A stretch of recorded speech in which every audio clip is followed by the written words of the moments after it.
What's up? Welcome to HyperChange episode 3. I'm coming back at you guys. My last episode was on Tesla.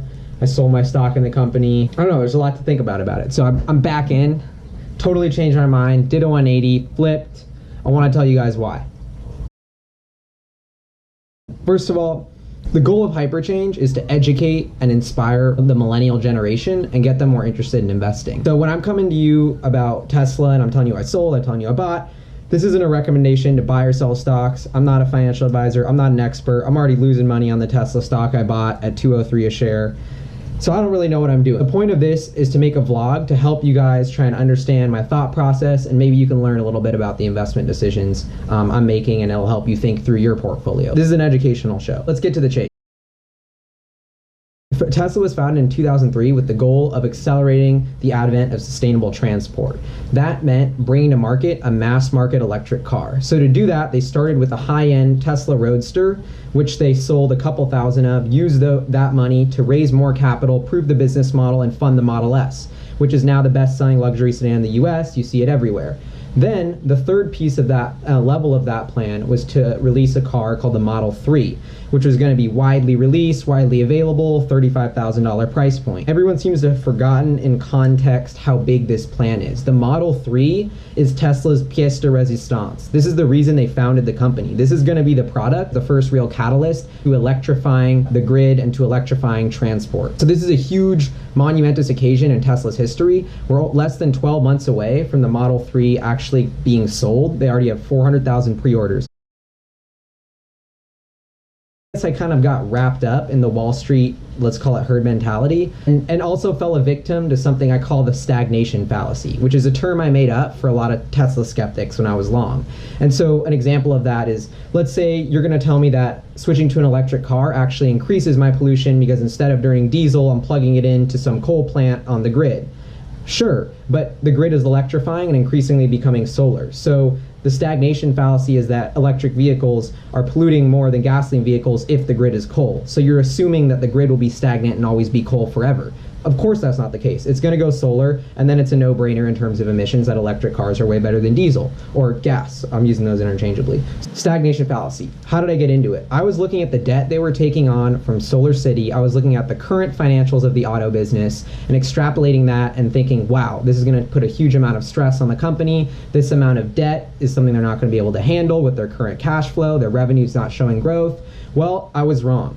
Q3, the quarter they just reported last week, was incredible. They delivered 24,500 cars. They're executing on their delivery target, which I said in the last episode I didn't think was going to happen. They proved me wrong. They're at a 100,000 car run rate already. For those of us who have been following Tesla since day one, this is an incredible achievement. It seems to have gone by the wayside with all the Solar City hype. Everyone's losing track of the fact that we just surpassed one of the biggest milestones in Tesla's history. We are crossing 100,000 car delivery run rate, which is correlated to about a $10 billion or $9 billion revenue run rate. Tesla's getting big. The company's only valued at $32 billion. If we're at a $9 or $10 billion revenue run rate already, that's 3.2 times sales, which is a little pricey, but when we think about what we're buying, I think it actually looks quite cheap. The biggest flaw in my previous analysis and what I've had to come to terms with is that the auto business is going to be a cash cow. And this is something that I think people don't realize. They proved it this quarter. They're going to be investing heavily in the Model 3, but in a couple years, I see the auto business doing potentially $100 billion in revenue, making $12.5 billion in gross profit, and we're going to run through all these numbers later.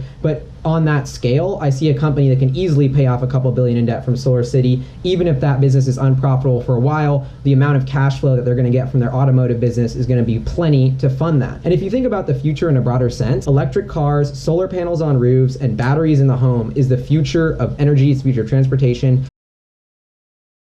So I crunched some numbers for you guys. Think about it like this. Tesla is delivering 100,000 cars a year now.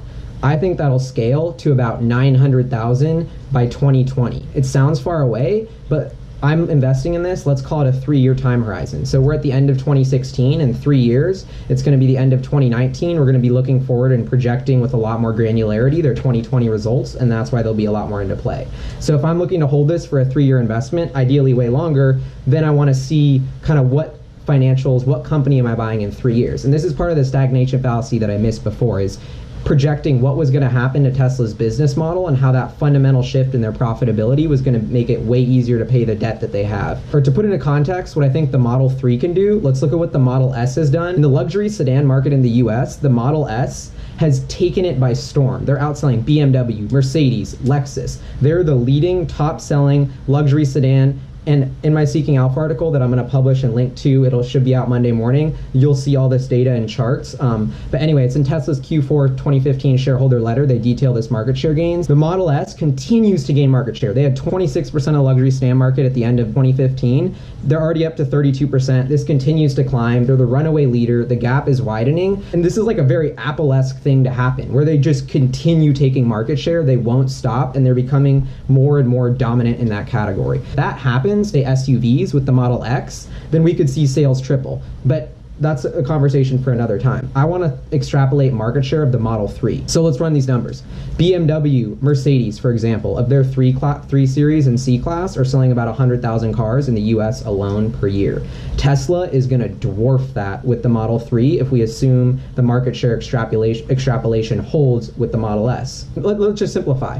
Why do I think the Model 3 can do hundreds of thousands of sales? Yes, because the BMW 3 Series and the Mercedes C-Class that are comparably priced that it's competing with are much inferior products, and it's going to outsell those. Sure, I think that's a fair analysis. The other point is we've got 400,000+ pre-orders. This is a year before the car even hits the road, and the fact that analysts think these like 400,000 worth of Model 3 deliveries is so far away and never going to happen, that's kind of when it clicked in my head of the bearish rhetoric that I was myself falling into. Back in 2012, when Tesla only delivered 2,500 Model S, they were just ramping, they put out guidance for 20,000 cars to deliver in 2013. This was an incredibly lofty goal. This was something that no one thought they were going to hit, but at the same time, they actually already had 10 to 15,000 reservations on the books that already committed to buying the product. They just had to build it. That's the same with the Model 3. That's why when I hear the logical rhetoric about why we're not going to be able to ramp production 10x and they're not going to actually fulfill the reservations, we've seen this play out time and time again. Sure, it maybe takes a quarter longer, but Tesla execute. And even more than execution on deliveries has been execution in profitability and reliability of their products, which has really impressed me.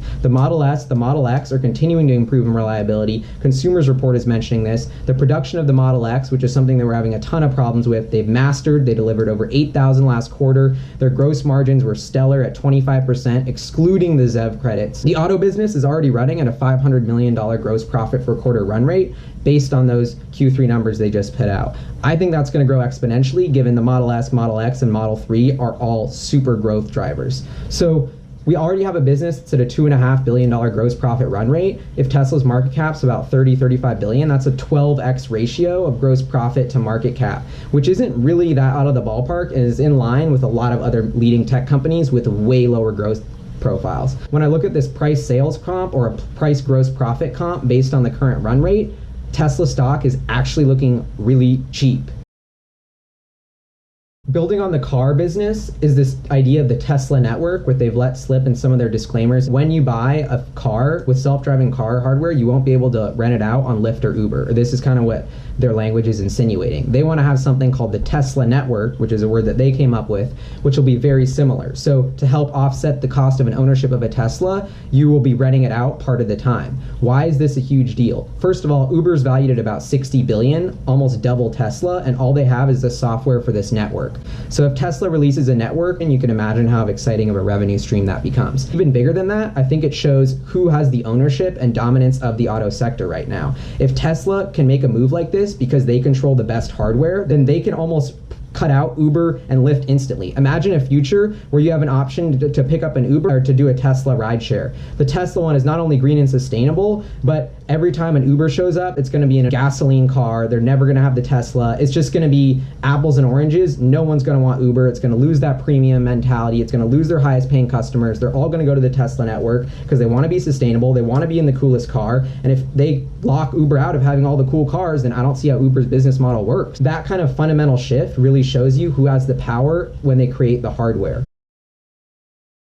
Tesla's delivering 910,000 cars in 2020 at an average selling price of $55,000 with an average gross margin of 25%. These are all kind of rough estimates, plug in what you will. That gets me to a gross profit on the auto business of $12.5 billion, which applying a conservative, let's call it 8 multiple to gets us to 100 billion. So the auto business alone in 3 years could be valued at 100 billion, or about triple the current market cap of Tesla. So I see a 3x upside in 3 years. When you look at the back of the napkin math like that, it shows you why you can still get so excited about Tesla, and why, yeah, there's a lot of risk and uncertainty now, but if they execute, I think you'll get rewarded with a lot of upside for taking on that risk. That brings me to the point of why now? Why is the opportunity? When I made my first video, Tesla was at 230 per share. The Model X wasn't working. They couldn't figure out how to produce it. They were only delivering in small quantities. It looks like Model S demand was waning. There was all these problems going on. And then we had the Solar City deal going on in the background, and they looked like they had to raise capital. Now they came out, just reported a GAAP profit. They were cash flow positive. They delivered so many more cars, and the bottom line is their auto business is just continually getting more profitable. But this has all gone by the wayside because of the Solar City acquisition. So that kind of cloudy judgment has brought the stock from 230 to now down to 200. I think that's at 199 or so. So that fear and uncertainty has created the opportunity, making it have such a compelling valuation. So yes, I see there's risks and I see there's uncertainty, but that uncertainty is also what's opened up the opportunity to buy shares at a discounted price, even though the auto business is executing on fire. Everyone has lost sight of how incredible the core automotive business of Tesla is doing, and has gotten wrapped up in Solar City. Friday night, Elon unveiled the solar roof. So it's unclear whether it's Tesla or Solar City's product. Let's assume the companies combine, Solar City starts selling this. This is a paradigm shift in solar. We're not gonna talk about adding panels to your roof that can reduce the value of the roof, that cause problems, that are an add-on, that are super expensive. No, now it's a roof that's embedded with solar that Elon claims will be at the same cost of a normal roof. So if you're gonna buy a roof, it's not like you're gonna have to buy one and then buy solar panels. You're gonna buy the roof integrated with solar. You guys have gotta hit Tesla's website. I'll put a link. Solar roofs look amazing. They have Tuscan tile. They have like these French shingles. Like, it looks super fancy, super high end. Anyone else who's working on panels on tops of houses has got to just have shat the bed after they saw this, because this is a totally new paradigm for solar, and it's a big reason that I'm so comfortable betting on Elon. He's always rethinking the industry. When I valued Solar City before based on GAAP financials that I didn't fully understand, and it looked like they were losing a lot of money, piling on debt, which I think they were, that was also based on a business model that hadn't fully evolved yet. They weren't selling the roofs with the tiles. To assume that Solar City is going to keep losing money at such a high rate, I think was a very kind of naive assumption, especially given the fact that Tesla knows this. Tesla's management knows they can't continue to burn capital forever. They know they need to get the solar model to work. They've proven they can get the car model to work. Sure, if you want to bet that it's all going to be a failure, all that debt's going to get written off, fine. But I think the auto business could even fund that debt and could even fund that catastrophe. So that's why I don't see it as much of a downside. And let's look at the other side of the coin, the upside. Every house, California, Arizona, Nevada, everywhere with that kind of solar exposure is not going to have solar panels if they can get a new roof at the same cost from Tesla with a Powerwall and go off the grid. It's a no-brainer. That's the future that I want to live in. I think that's the future we all want to live in, and it's happening before our eyes. There's so much negativity for Solar City and the panels and Elon, but it's like he's building this incredible future, and I think everyone's going to want to be a part of that.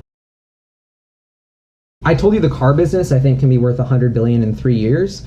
Let's talk about the solar and roof businesses. I don't even want to assign valuations to those right now because they're so early. The battery business is lumped in with the services and other revenue, so it's very hard to tell tangibly how much revenue that's generating and how much gross profit it's generating. But the bottom line is, I think every single home that has solar panels and a Tesla is also going to need a battery pack if they want to charge their car efficiently, so on and so forth. And they have the ecosystem of the car, the battery, the panel. Think about how much more efficient this is going to make all the Solar City and all the Tesla salespeople. Now they just doubled up the products they can sell. Solar roofs with the cars, with the Powerwall, it's all combining. The synergies here are incredible if this works. People are discounting the upside to this. The power industry and utility industry in the US is a multi-trillion-dollar industry.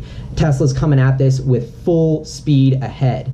And yeah, this has nothing to do with the auto business. It's super risky. I don't really understand how they're financing the panels, but the bottom line is I think consumers will be spending a lot of money on getting new roofs because they need roofs for their homes. And if there's a roof that's comparably priced, that can do solar, that's sold by Tesla in a whole package, I want to bet millions of people will buy that in the US. We can talk about the financials later, but that's a product millions of people are going to want to have on their homes. And I bet you there'll be a wait list for those solar roof things too. Kind of summing this all up, this is why I get so confused about, of my own bear thesis of Tesla.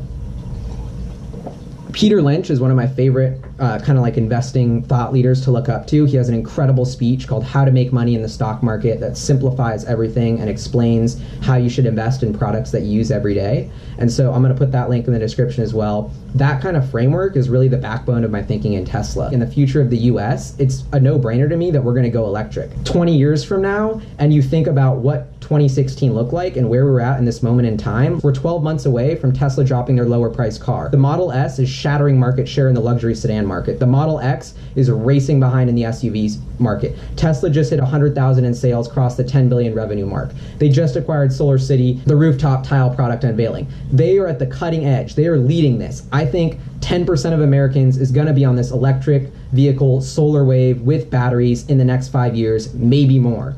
It all depends on how fast they can build it. Talk to millennials. Teslas are cool. Name one time you had a neighbor come over to you and was like, hey, check out my roof. That never happens. But now that's going to start happening with solar roofs. That's what's been happening with Tesla cars. That's what's been happening with Tesla batteries. People are lining up around the block for their products. If you don't think this is the iPhone of cars, then I don't know what.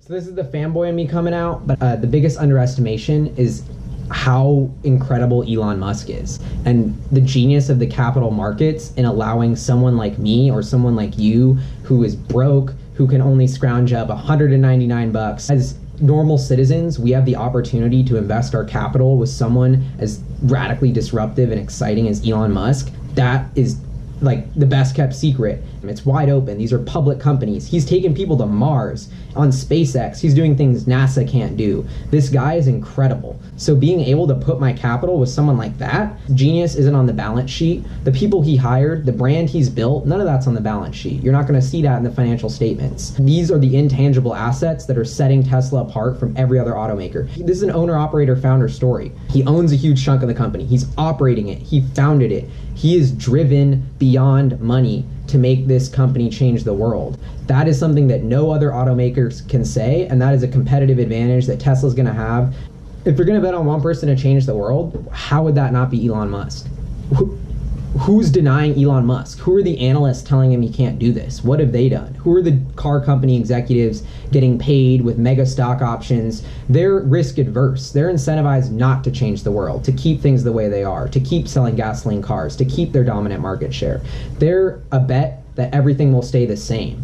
I'm betting that everything will change. Tesla finds a problem and they fix it. The bigger the problem, the bigger the opportunity. They didn't have batteries to store the energy from their solar panels to charge their cars. Is that a problem? No, it's an opportunity to create a mega battery business. There isn't a good enough solar panel to charge their electric car on the market. Is that a problem? No, it's an opportunity to create the best solar roof on the market. That mentality, that Silicon Valley, I'm gonna disrupt things, take it apart, do it differently, put it back together until it works better than anything else, is something that no other automaker has. If you think about the future, everyone's like, for example, the election, everyone's getting down, everyone hates them. Like, I couldn't be more excited about America. We're about to go solar. We're about to go sustainable energy. We're going to have Teslas driving everywhere. Like, that makes me so proud. That's the kind of stuff that I think the future people are going to be excited about. We're going to go to Mars. Elon is taking us to Mars. We're going to colonize another planet. These are exciting things that everyone's discounting, and I think they're getting lost in this drudgery of finance, acquisition, mergers, debt. Take a step back. The world is changing bigger and faster than it ever has before. We're in HyperChange. We're experiencing it. Tesla is HyperChange. Like, how could I have the show HyperChange and not be a Tesla shareholder? They are catalyzing the most change in our economy, and they will for the next 5 years if they don't go bankrupt. You know, I think estimating their financials, how many trillions they can make from energy, from batteries, from cars, goes by the wayside. Like, you're joking if you think you can really accurately predict it. That's why I think back of the napkin math is more than enough. As an investor, I think it's important to think about, who are you supporting? Where's your capital going? What do you really want to be a part of? I want to see the future where everyone has an electric car in their garage, everyone has a solar panel in their roof, and everyone has a battery that's charging it. That is such a cleaner world, a more sustainable planet that I think is better for all future generations. We're so early in watching this story play out in terms of civilization and us becoming a sustainable civilization that can support our own energy without burning fossil fuels. That's such an exciting time to be human, and that's such an exciting thing to be a part of.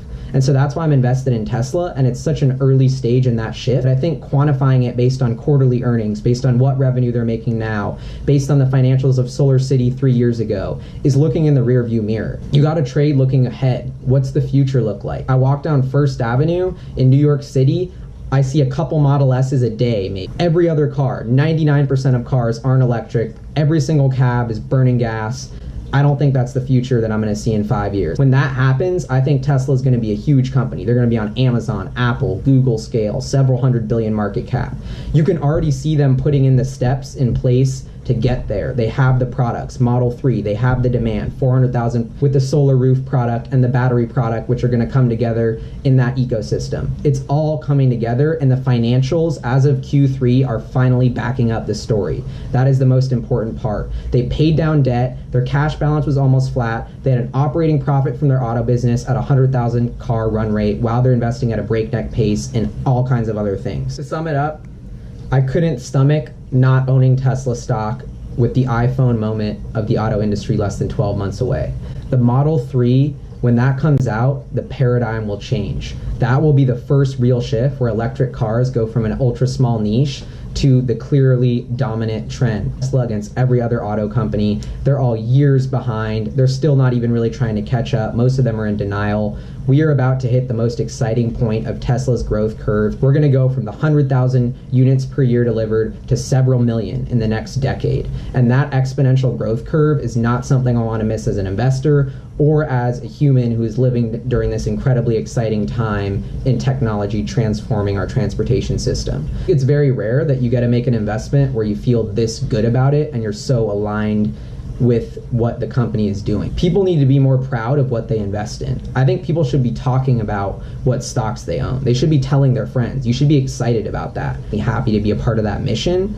And I think that's the kind of unquantifiable thing that makes Tesla really special and makes me think the brand is really special from a financial standpoint. So maybe I'm wrong. Maybe it's all emotion. You know, I don't really know what I'm doing. Let's face it. I'm an emotional investor on some levels. You try not to be, and I think that's the toughest part about investing is you have to distinguish your emotions and when they're being irrational from your gut instincts, because your gut instincts are going to be what guides you to some of your best decisions. And that's the most important part of being an investor is trusting your gut. You're analyzing numbers, which are financial statements, debt, cash flow, income statements. You're analyzing people, the leadership of the company, the consumers of the company. You're analyzing the brand. It's such a combination of numbers, quantifiable traits, unquantifiable traits that at the end of the day, I think your instincts and your gut feeling is really going to know best. And so that's kind of hard to describe, and I guess it's different than like emotionally investing and being greedy and chasing something that's gone up a million times, but it's that gut feeling of what's the future look like in 5 years, who's going to lead that, am I buying this at a right price to justify upside if that future is realized? And I think to me, Tesla justifies that in a huge way. The auto business can be worth $100 billion in 3 years. That's not counting the solar roof business. That's not counting the battery business, which could be just as big in 5 to 10 years. Maybe not, but Tesla's worth $35 billion right now. If I can see a path to them being worth several hundred billion in 5 years, which I can kind of clearly see after taking a step back, then I think the risk justifies the reward. I can make 10 times my money in 5 years, and maybe there's a 10% chance or 20% chance I lose it all or lose a significant amount because the Solar City deal falls through, they default on loans, a recession hits, the Fed raises rates, no one wants to buy electric cars.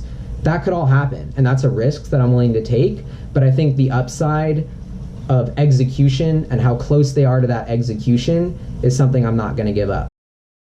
Invest in something you're proud of, find a company that you love, get into it, know it better than everyone else, and think about the risk reward. Think about the percentage chance that they can hit that future goal and what your upside will be. And then think about the chance that they mess up and how much can you lose? How bad can it go wrong? Are you comfortable losing that money? And those are all questions you need to ask yourself.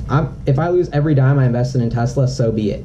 It'll be worth it. It'll be a learning lesson. And I think that's kind of the mentality you got to have when going into these situations, because they're riskier. This isn't IBM. This isn't Apple. It's not going to be safe, but it's going to be more exciting, and it's going to be the future that I want to invest in.